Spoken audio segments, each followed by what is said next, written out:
Olá, eu sou Vanessa Luz, seja muito bem-vindo, muito bem-vinda a esta leitura de A Biologia da Crença.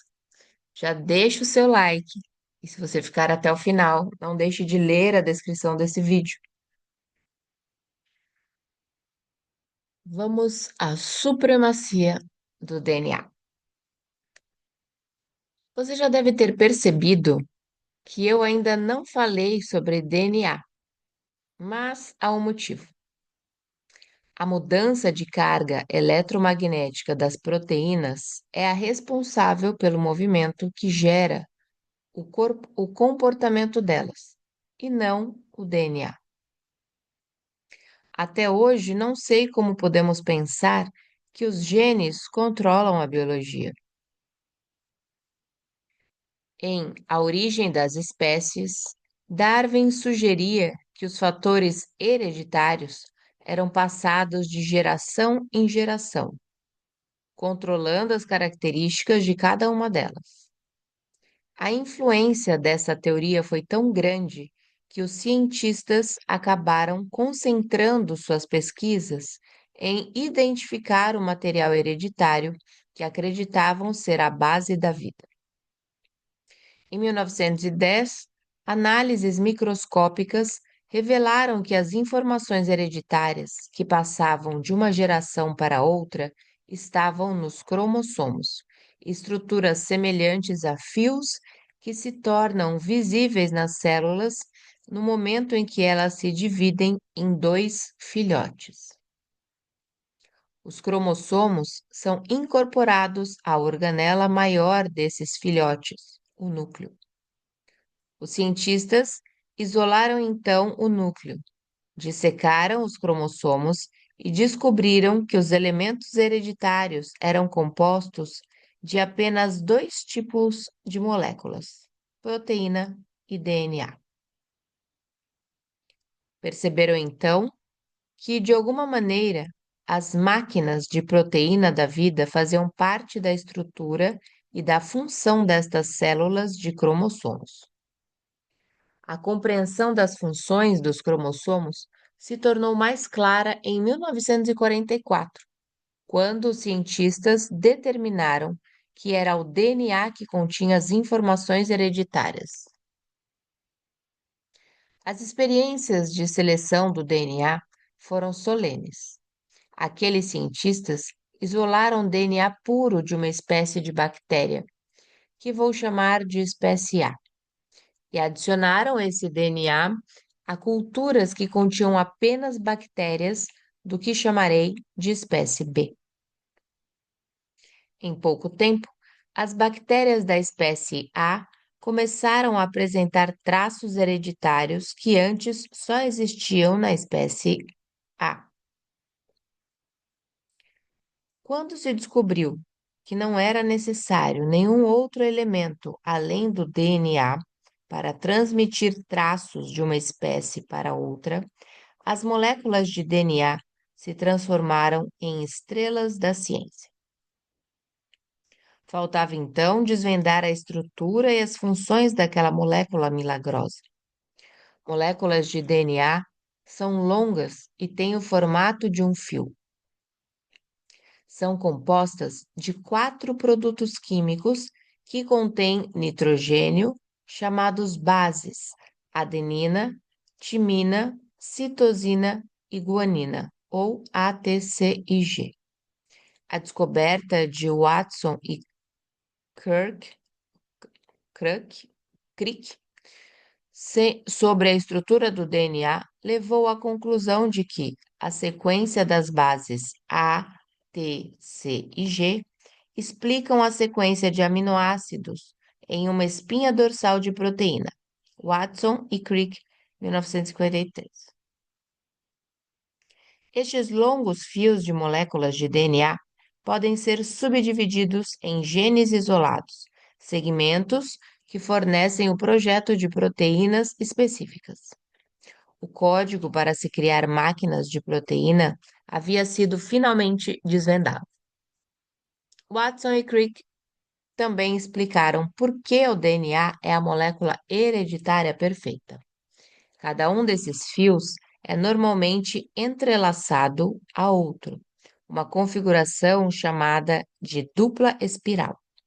O conceito genial desse sistema é que as sequências das bases de DNA em ambas as espirais são cópias perfeitas uma da outra. Então, se elas se separam, cada uma contém as informações necessárias para criar outra cópia exata de si mesma. Essa característica lhes permite ser autorreprodutora. Por isso, os cientistas imaginaram que o DNA pudesse controlar seu processo de duplicação, ou seja, que fosse dono do próprio nariz. O conceito de que o DNA tivesse esse poder de reprodução e também que servisse de modelo para as proteínas levou Francis Crick a criar o dogma central da biologia, a crença de que o DNA controla a vida. Esse dogma passou a ser tão importante para a biologia moderna que se tornou algo como os 10 mandamentos da ciência. Também chamado de supremacia do DNA, está presente em todos os textos científicos da atualidade. O DNA figura com destaque na teoria do funcionamento da vida, seguido de perto pelo RNA. O RNA é uma espécie de fotocópia do DNA, um gabarito físico que contém todas as sequências de aminoácidos que formam a espinha dorsal de uma proteína.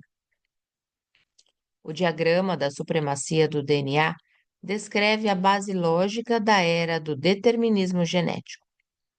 Como as características de um organismo vivo são definidas pela natureza de suas proteínas e o código delas está no DNA, faz todo sentido dizer que ele é sua causa ou fator determinante. O projeto Genoma Humano. Agora que o DNA havia atingido o status de superestrela da ciência, o desafio seguinte era criar um catálogo de todas as estrelas genéticas do filamento humano. Iniciou-se então, em 1980, o Projeto Genoma Humano, um esforço científico global para classificar todos os genes de nossa composição orgânica. Tratava-se de um projeto ambicioso e de grandes proporções. Convencionou-se que o corpo precisava de um gene modelo para cada uma das 100.000 proteínas que compõem nosso corpo e também de mais 20.000 genes reguladores para orquestrar a atividade de codificação das proteínas. Os cientistas concluíram que o genoma humano deveria conter um mínimo de 120.000 genes entre nossos 23 pares de cromossomos. Mas não era só isso. Parecia que os cientistas estavam no meio de uma piada cósmica, o tipo daquela que acontece sempre que alguém acha que descobriu os segredos do universo. Imagine o impacto que Nicolau Copérnico causou ao anunciar em 1543 que a Terra não era o centro do universo, como pensavam os cientistas teólogos da época. O fato de que era a Terra quem girava ao redor do Sol e o de que nem mesmo o Sol era o centro do universo colocaram em xeque os ensinamentos da Igreja.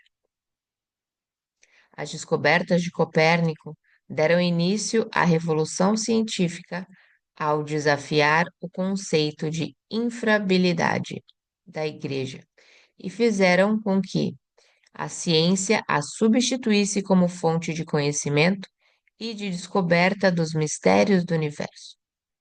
Os geneticistas também tiveram um grande choque ao descobrir que, ao contrário de sua estimativa de 120.000 genes, o genoma humano tem apenas 25.000. Pênese 2003A e 2003B. Pearson, 2003, Goodman, 2003. Mais de 80% do que se presumia ser DNA simplesmente não existe. A falta desses genes causou mais impacto do que se poderia supor. O conceito de gene e proteína únicos era o princípio básico do determinismo genético. Com isso, o projeto Genoma Humano veio abaixo e todos os nossos conceitos sobre o funcionamento básico da vida tiveram de ser revistos. Não era mais possível continuar acreditando que a engenharia genética iria resolver todos os dilemas biológicos. Não há genes suficientes para compor um quadro tão complexo quanto a vida ou as doenças humanas.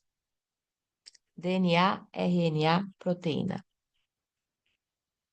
O dogma central, também chamado de supremacia do DNA, define o fluxo de informações nos organismos biológicos.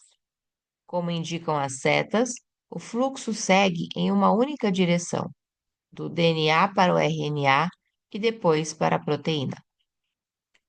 O DNA representa a memória de longo prazo da célula, que é passada de geração em geração.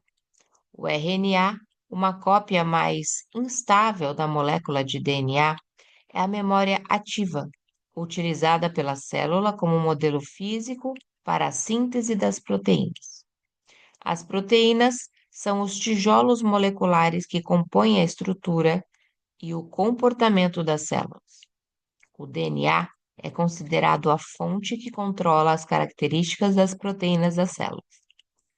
Daí o conceito de supremacia, ou seja, de que ele é a causa primária de todo o processo.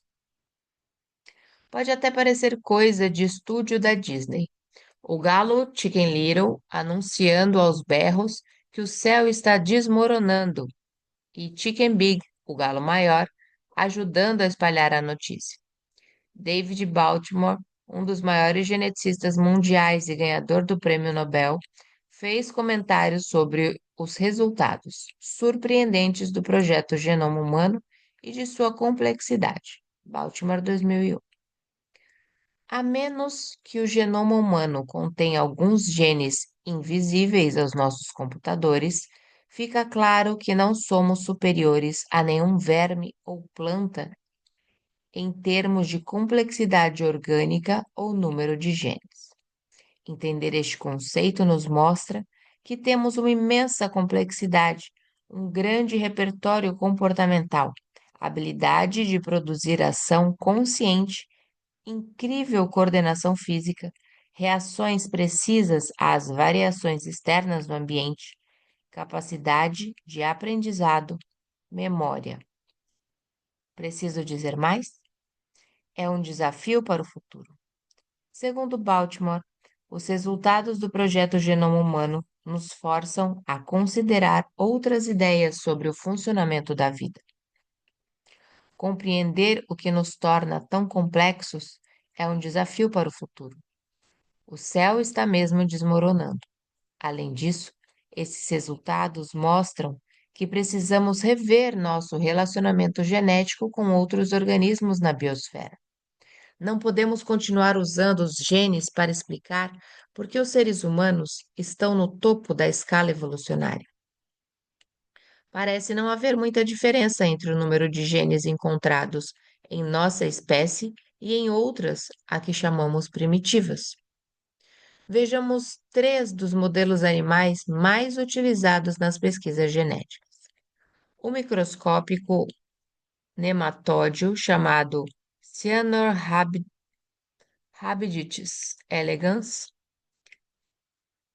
a mosca das frutas e o rato de laboratório. O verme primitivo Cyanorhabditis serve de modelo perfeito para o estudo do papel dos genes no desenvolvimento e no comportamento dos seres.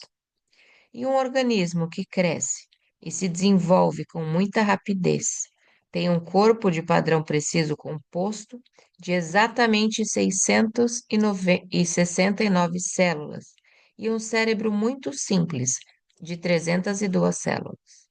No entanto, apresenta um repertório único de comportamento e é bastante dócil para o trabalho em laboratório. tem aproximadamente 24 mil genes. Blackster, 2003. O corpo humano, composto de mais de 50 trilhões de células, contém apenas 1.500 genes, a mais que este microscópico e humilde ser.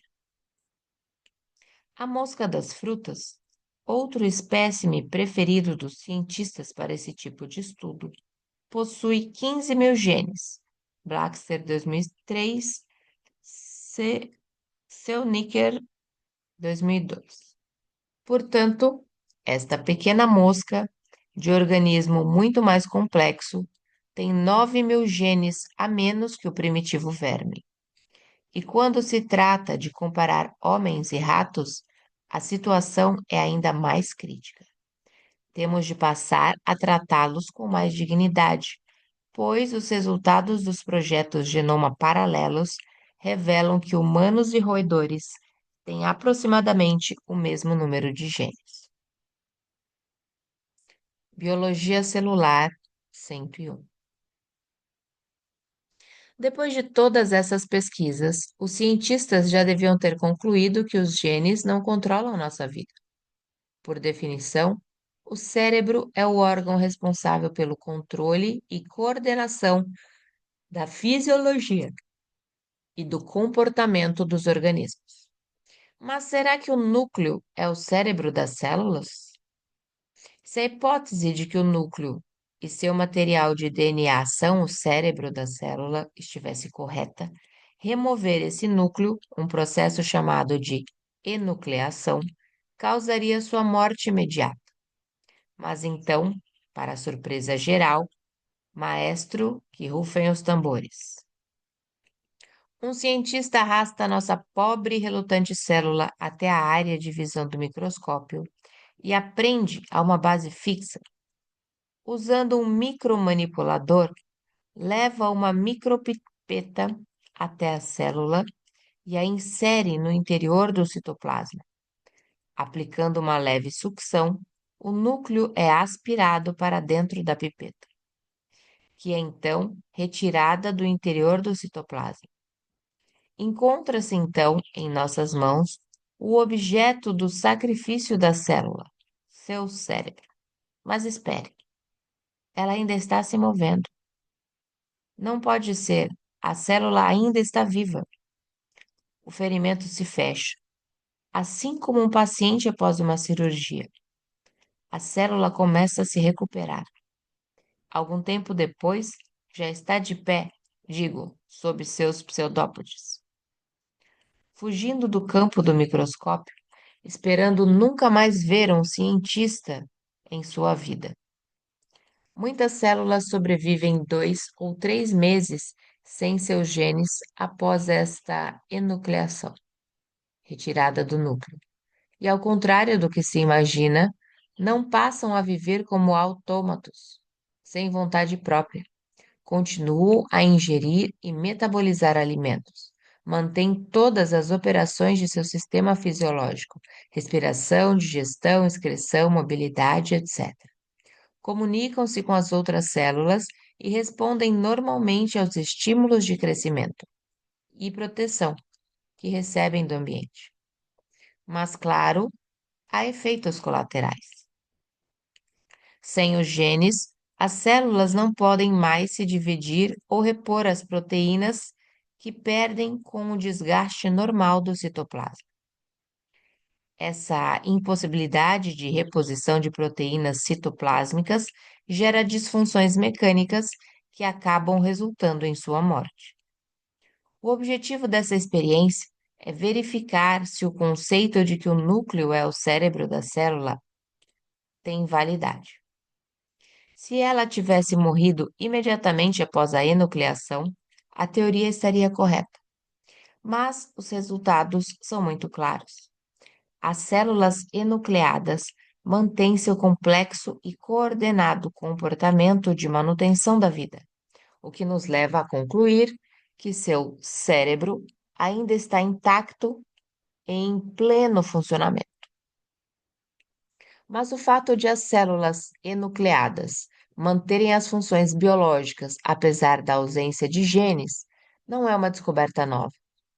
100 anos atrás, os embriologistas já removiam os núcleos das células de ovos e mostravam que uma única célula conseguia se desenvolver até o estágio de blástula, desenvolvimento embrionário de seres de 40 ou mais células. Hoje, as células enucleadas são utilizadas na indústria de camadas de células alimentadoras para a cultura de vírus de vacinas. Bem, mas se o núcleo de seus genes não são o cérebro de uma célula, qual é a verdadeira contribuição do DNA para a vida celular? Células enucleadas não morrem porque perdem o cérebro, e sim a capacidade de reprodução. Sem essa habilidade, não conseguem mais repor proteínas ou mesmo se dividir para criar réplicas de si mesmas. Então, pode-se concluir que o núcleo não é o cérebro da célula, e sim sua gônada. Confundir órgãos sexuais com cérebro é até um erro aceitável, já que a ciência sempre adotou um comportamento patriarcal. Como machos são normalmente acusados de pensar com duas gônadas, não é de se surpreender que os cientistas tenham confundido o núcleo das células com o cérebro. Epigenética. A nova ciência nos permite resgatar o controle sobre nossa vida. Os teóricos que defendem a tese de que os genes comandam o nosso destino parecem ignorar as experiências sobre as células enucleadas realizadas há mais de 100 anos. Mas não podem ignorar as novas pesquisas, que também mostram que eles estão enganados. Enquanto o projeto Genoma Humano figurava em todas as manchetes, um grupo de cientistas iniciava um novo e revolucionário campo da biologia chamado epigenética. A ciência da epigenética, que significa literalmente controle sobre a genética, modificou completamente os conceitos científicos sobre a vida. Prey 2004, Silverman 2004. Na última década, os cientistas as pesquisas epigenéticas estabeleceram que os padrões de DNA passados por meio dos genes não são definitivos, isto é, os genes não comandam o nosso destino. Influências ambientais, como nutrição, estresse e emoções, podem influenciar os genes, ainda que não causem modificações em sua estrutura. Os epigeneticistas já descobriram que essas modificações podem ser passadas para as gerações futuras da mesma maneira que o padrão de DNA é passado pela dupla espiral. Reik e Water, 2001. Walter. Surani, 2001. Não há dúvida de que as descobertas epigenéticas deixaram para trás as descobertas genéticas. Desde a década de 1940, os biólogos vêm isolando o DNA do núcleo das células para estudar os mecanismos genéticos. Nesse processo de abrir a membrana do núcleo retirado e remover os cromossomos compostos, metade de DNA e metade de proteína reguladoras, em sua ânsia de estudar o DNA, jogavam fora as proteínas. Na verdade, estavam jogando fora o bebê junto com a placenta.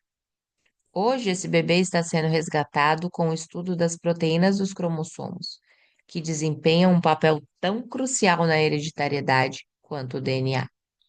O DNA forma o centro do cromossomo e as proteínas formam um revestimento ao seu redor. Enquanto os genes estão cobertos, porém, sua informação não pode ser lida. Imagine que seu braço é o DNA responsável pela característica de olhos azuis e que ele é recoberto por uma camada de proteínas reguladoras que o protegem, como a manga de uma camisa, impedindo que suas informações sejam acessadas. Sinal do ambiente, proteínas reguladoras, DNA, RNA, proteína. Então, uma direção que desce e sobe. A primazia do ambiente. A nova ciência revela que as informações que controlam a biologia têm origem nos sinais ambientais. Estes, por sua vez, controlam as ligações das proteínas reguladoras do DNA, que regulam as atividades dos genes. As funções do DNA, do RNA e das proteínas são as mesmas descritas no painel Primazia do DNA. Observe que o fluxo de informações não é mais unidirecional. Nos anos 7.960, acho que é 1960, Howard Temin desafiou o dogma central ao apresentar experiências que revelavam que o RNA podia seguir o fluxo oposto ao estabelecido pelas regras científicas de até então e modificar o DNA. Inicialmente ridicularizado por sua heresia, Temin acabou ganhando o prêmio Nobel por sua teoria da tríplice reversa. Não, sua teoria da transcriptase reversa, mecanismo molecular que permite ao RNA modificar o código genético. A transcriptase reversa ficou ainda mais conhecida ao ser utilizada na manipulação do RNA do vírus da AIDS para controlar o DNA das moléculas infectadas. Também já se sabe que fazer modificações nas moléculas de DNA, adicionando ou removendo grupos químicos de metil, pode influenciar a ligação das proteínas reguladoras. As proteínas precisam seguir o fluxo previsto de informações, já que os anticorpos de proteínas em células imunes são responsáveis pelas modificações do DNA nas células que o sintetizam. O tamanho das setas que indicam o fluxo de informação também não é o mesmo. Há sérias restrições quanto à reversão desse fluxo, uma composição que evitaria mudanças radicais no genoma das células. Como se remove essa manga? Somente um sinal do ambiente pode fazer com que essa capa de proteína modifique seu formato, como ocorre com a dupla hélice de DNA, por exemplo, permitindo que seus genes sejam lidos. Quando o DNA fica exposto, a célula pode fazer uma cópia dele, e a atividade do gene passa a ser controlada pela presença ou ausência da capa de proteína, que, por sua vez, é controlada pelos sinais do ambiente. A história do controle epigenético é a história de como os sinais ambientais controlam a atividade dos genes. Agora fica claro que o quadro de primazia do DNA tem falhas. O esquema revisado no fluxo de informações hoje pode ser chamado de primazia do ambiente. Este novo e mais sofisticado fluxo de informações da biologia começa com um sinal do ambiente que age sobre as proteínas reguladoras, depois sobre o DNA, o RNA e finalmente sobre o resultado final, a proteína. A ciência da epigenética também deixa claro que há dois mecanismos pelos quais os organismos transmitem suas informações hereditárias. Ambos permitem aos cientistas estudar tanto as contribuições da natureza, genes, quanto as do aprendizado, mecanismos epigenéticos, sobre o comportamento humano. Se focarmos nossa atenção apenas nos padrões, como os cientistas vêm fazendo há décadas, jamais vamos entender a influência do ambiente.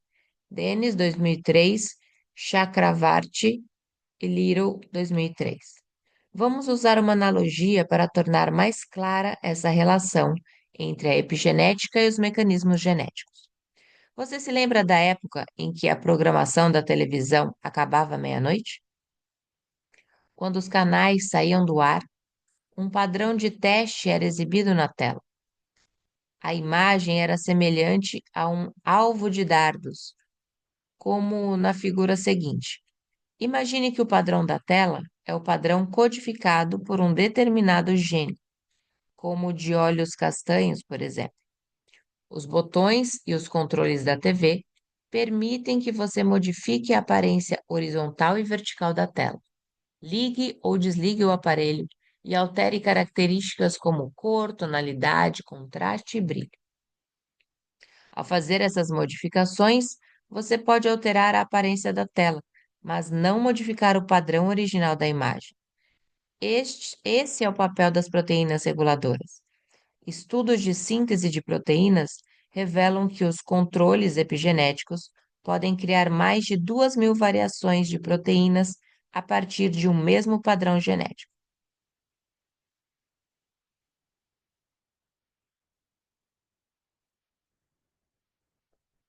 Nessa analogia genética, o padrão de teste na tela representa o padrão da estrutura da proteína codificada por um gene.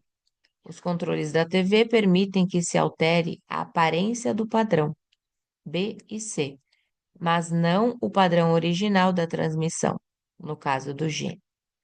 O controle da epigenética modifica a leitura do gene sem modificar o código de DNA.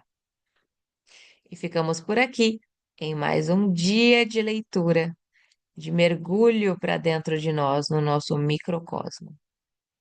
Se você está gostando, não deixe de acompanhar desde o início e até o final dessa leitura.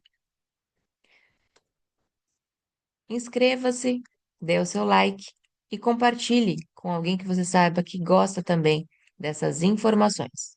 Um beijo no seu coração e até a próxima leitura.